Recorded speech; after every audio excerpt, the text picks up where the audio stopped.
All right, and welcome back to another Tigers Minor League Report player interview series. We are thrilled to be joined today by Jaden Hamm, one of the big breakout prospects in all of baseball this year. Jaden, thanks for joining us, and how you doing today? Absolutely. Thank you. I'm doing great. Doing great. All right, so we always like to kick off our interviews by getting a little feel for where you come from and so forth. So I don't know if you have an early baseball memory that you might want to share. Yeah, the first one that ever always comes to mind is kind of like just my parents talking about me playing baseball at a young age.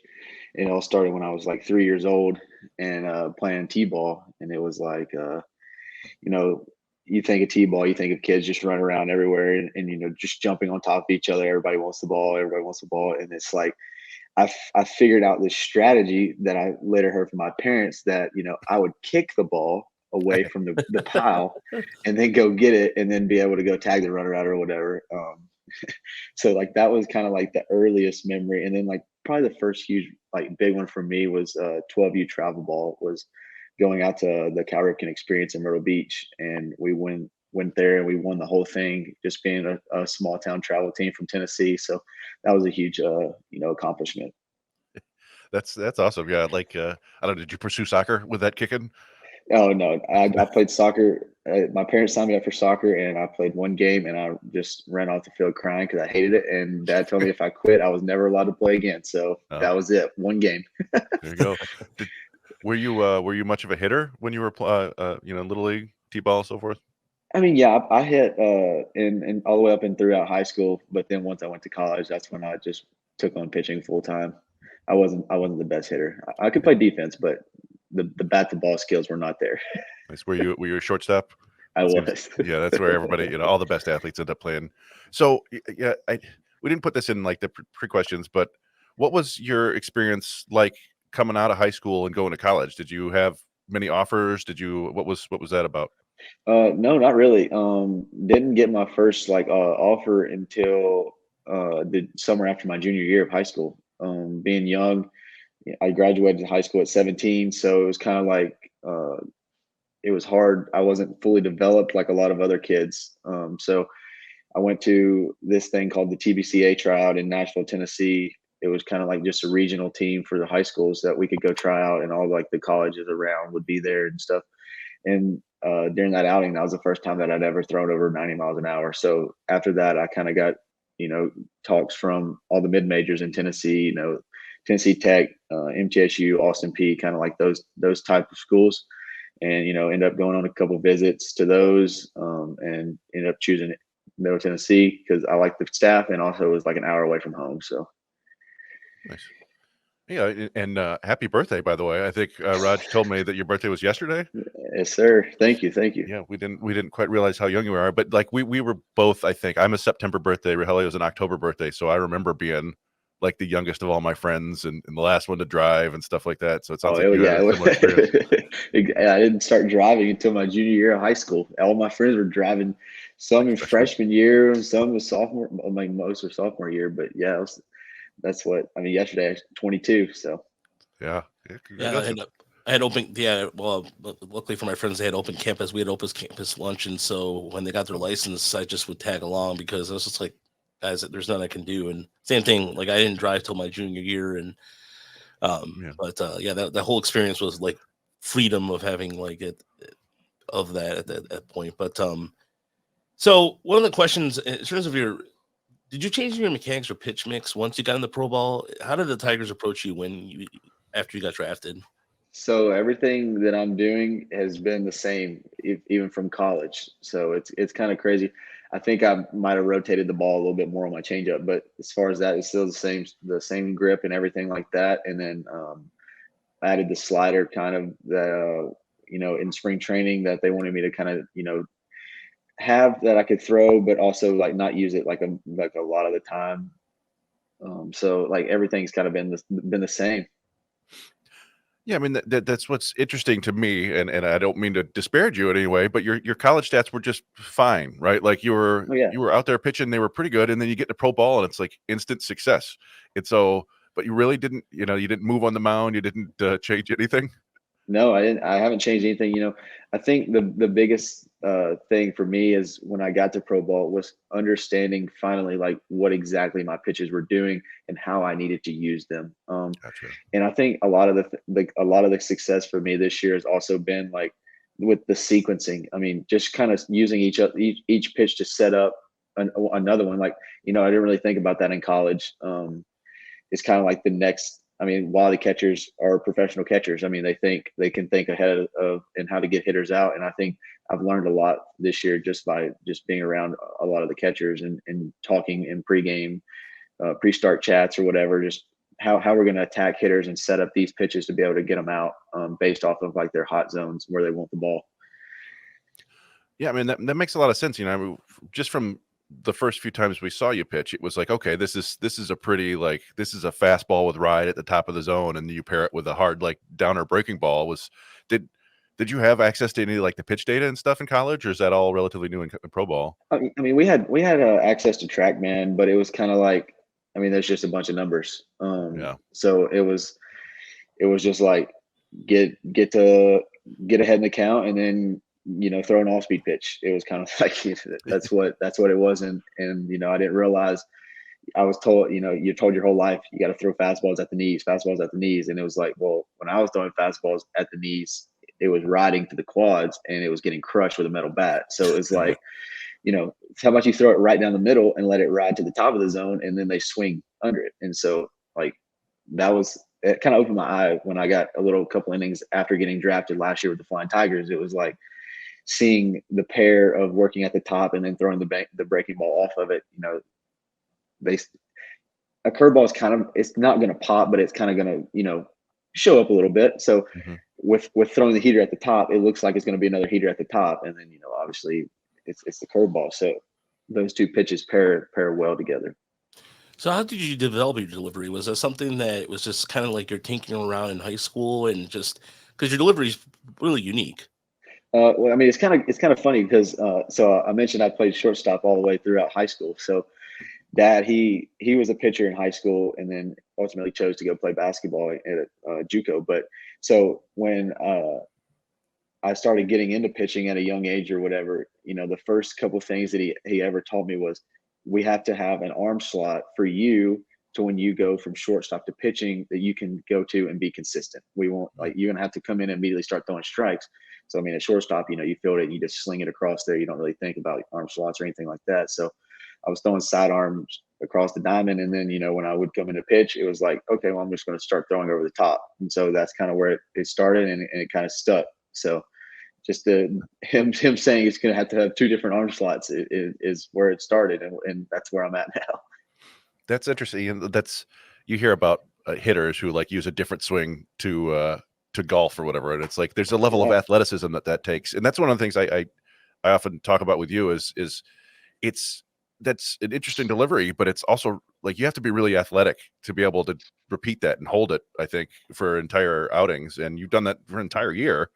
So that's really impressive. We talked fastball, curveball. You also mentioned the slider, and you got a changeup too, right? Absolutely. Yeah. The changeup was definitely a work in progress this year. Just kind of trying to, not throw it, we talk metrics or whatever. You're not trying to throw it with so much vert, just trying to kill the vert. So the difference between the changeup and the fastball obviously are a little bit different other than just the speed. And, I think this last outing kind of solidified for me going into the off season, the work that I'd put in, to try to help that pitch, develop into like a legit third pitch. Cause I mean, I got a lot of swing and misses and ended up getting 2 strikeouts on the changeup, which I haven't really done all year. So it was kind of like, I need to start using this a lot more because when I do throw it a lot, it is a good pitch for me. Yeah, and I assume with your armor, you probably don't want to mess around with a sinker or a two-seamer or anything like that. But and there have been times when it looks like your fastball almost cuts a little bit. Have you played with a cutter at all? No, just sometimes if I'm trying to get it to glove side, you just get on it a little bit more, and it ended up. I have thrown a couple cutters in there for sure. So, one of the things, we'll tweet out your outings or whatever, or put up your, on YouTube, your full outing. And then fans are very impatient. They're like, oh, off to Erie. when's he going to Erie?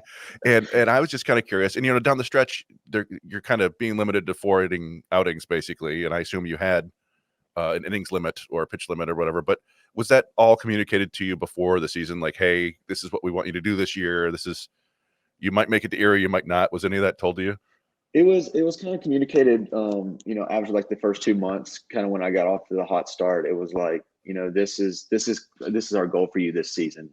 With it being your first full pro season, we want you to obviously get better and to do everything that you can, to get promoted. And they never mentioned that it was like there was no promotion ever. Like obviously, like the Tigers organization, they have the philosophy of like if you dominate your level, you're going to get moved. So. Going like they told me, after the first couple months, it was like they want me around 100 innings being my first full year, and then no more than 110 being my first full pro season, and then they'll add innings for next season. And so like after the outing the other day, the pitching coordinator Gabe Reeves was in town, and he was telling me that he wants me around 130 innings for next season. So start get the workload for this season, get through the first full season healthy, hit the all season, strong, and then be able to add a legitimate amount of innings for my second full season.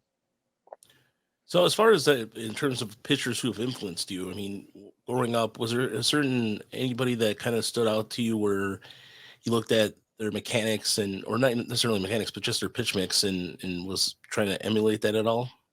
I mean, I think, when I was, I can remember watching all the baseball games. The 2 big pitchers that come to mind are definitely Kershaw and Verlander. And so, I think Verlander, now that I'm in pro ball and, can look at, metrics and stuff like that, I think Verlander and I, we have similar arsenals for sure. Definitely, similar arm slots and everything like that. And always Kershaw, I mean, he's got the funky delivery with the big curveball. Everybody wants to try to do things like that when they're growing up. So he was another one that I've always watched. But I think Verlander is definitely one of the ones that I've kept my eye on throughout all the years. And then, obviously Nolan Ryan. You can't go wrong with Nolan Ryan. You got anything baseball pitching related. You got to throw that guy in there. A fastball with ride. Yeah, those are Verlander and Nolan Ryan are probably 2 good guys to emulate. And yeah, I mean, Verlander has a pretty high arm slot too. But no, I guess the other thing I was curious about, and you mentioned, getting the changeup was nice there at the end, and just kind of wondering what you want to work on in the off season. Is it like I've said before, you're kind of like a high-waisted kid. It looks like you could add some more muscle if you wanted to, but it's always tough to know, like, how much do you add? How much over the course of the season are you going to lose weight just from all the working out? And I don't know if you got any specific plans for improving.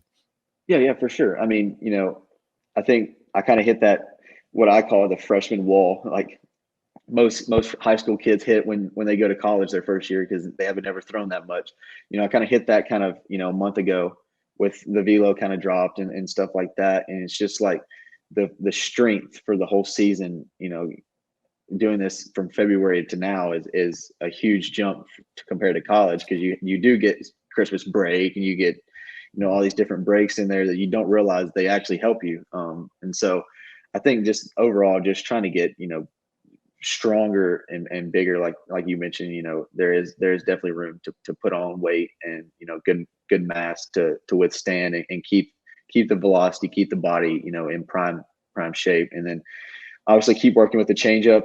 I have a really good feel with it right now. And then another thing is like the slider. I want to really focus on that and have it be a pitch that I can use a lot next year. I feel like having that 4th pitch will be huge, especially if I do get the opportunity to move up to AA. Getting the next level of hitters, having that 4th pitch that they have to at least think about will be huge for sure. Yeah. So as far as like grips go for changeup, are you going more with like a circle change? Because it feels like to me it's more like a circle. Yeah, I was just say I wasn't sure if it was more like the other one too, the more popular, I think, is the 3-finger one. But yeah, it wasn't. Just I was joking around all year talking about, maybe I should have split finger, and just because I didn't realize how good the changeup was playing until, we started looking at the numbers and stuff like that, like end zone swing and miss rate and, all the different little analytical parts of it. And so it's like, I'm just going to stick with what I got. You know, it's been a good pitch for me. I just need to learn how to use it more. And so I think that's that side of the changeup that I need to focus on this off season is, dial in the location obviously and being able to throw it right on right and putting away lefties and stuff like that. And then the slider, just be able to get that fourth pitch under my belt and be confident with it. That's for sure. I mean, that's sort of stuff is always fascinating to me because I know that like certain pitchers, and anybody really, not everybody can pronate and supernate, right? Like there's some people who just aren't great at one or the other. And I was watching Scooble the other day on Pitching Ninja, and he said he can't pronate basically. So his changeup is like a seam shifted changeup. Yeah, there's some there's some crazy changeup grips out there that I've learned this year that I've never even thought of. I mean, well, when Englert was on a rehab assignment, I mean that dude's changeup is his changeup grip is interesting for sure, and it's nasty. That's it. Yeah, I've never looked at his grip, but that's definitely like his best pitch. So I was like, yeah, that'd be fun to learn from. That'd be fun if you got the edger, you should check that pitch out. It's kind of crazy.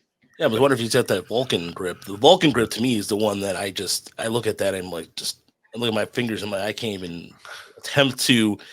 I mean, I had short, stubby fingers, but still, even as I was a catcher, I was just like every time I try to throw throwing fastballs, lobbing around. But anywho, no, it's just kind of in terms of even like grips too. As you've continued to get into your pro career, is there sometimes where you feel like do you ever play with your slider grip a little bit, or is that just a tried and true same grip as it was in college for you?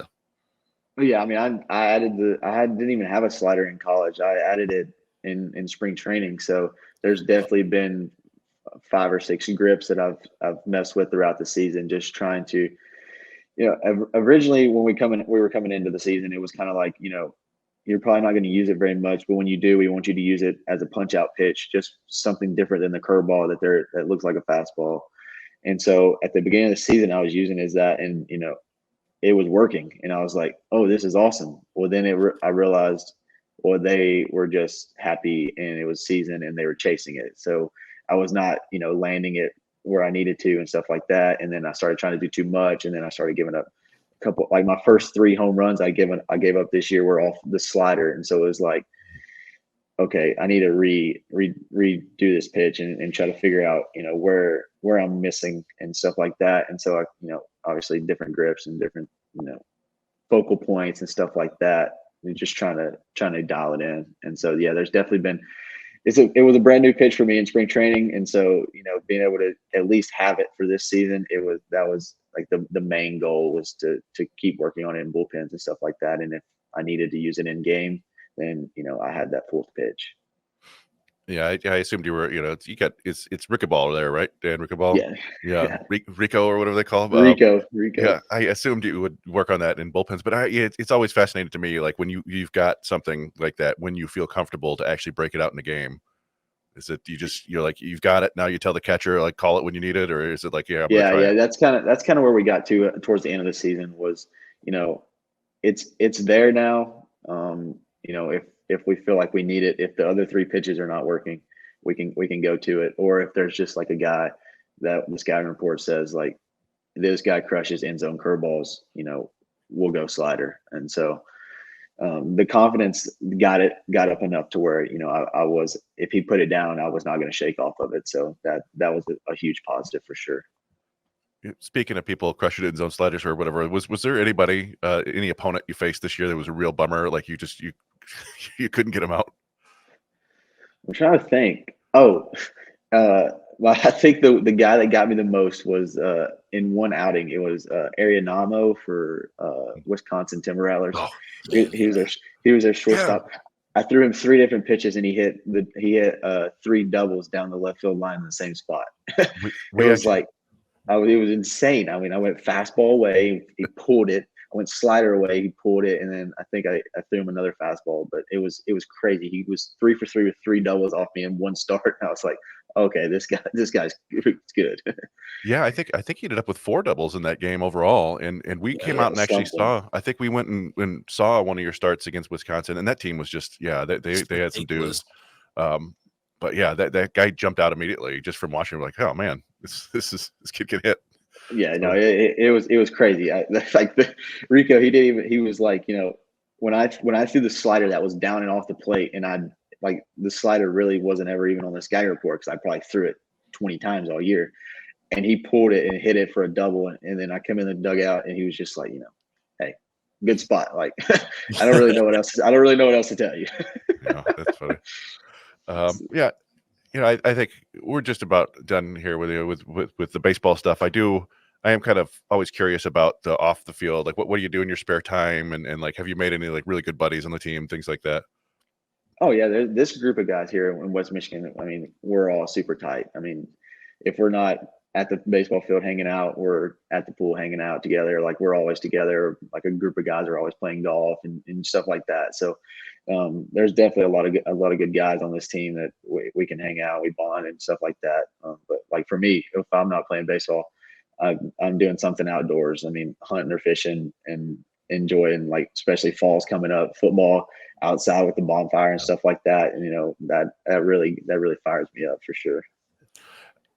Yeah, I was gonna say, if you had any chance to go fishing in out there that way, because there's some really good fishing spots out there near Grand Haven and towards the West Coast. I mean, not really. We've kind of just hit a couple ponds around Grand Rapids and stuff like that. Just on an off day, just trying to get out of the apartment, but not really like big fish. I'm not the greatest hunter. I mean, the greatest fisher. I enjoy shooting. Yeah. Well, that's the thing. Yeah, I mean, Michigan's a big hunting state too. I'm sure Tennessee's right up there, but it's like you're not here in hunting season really. I don't. Yeah, I'm leaving next week, and season's just now opening, so it's kind of like I'll be able to get back to Tennessee and get that hunting season. But I'll tell you, there's a lot of geese and ducks up in Michigan. They're going crazy right now. Yeah. That's they're on their way to Canada or on their way down south. I don't know. Yep, that's for sure. Well, Jaden, thanks for your time, and we look forward to talking again to you soon. And congrats on also making Baseball America's top 100 list. And is that a personal achievement? I mean, it sounds like sometimes people like the list. Some players matter, some don't. So it's pretty awesome you got on that top 100 list. No, yeah, for sure. I mean, that's a huge accomplishment, and just to have my name up there also on like the Tigers top 30 prospects. That's another huge accomplishment as well, especially coming into the season and not being on a list.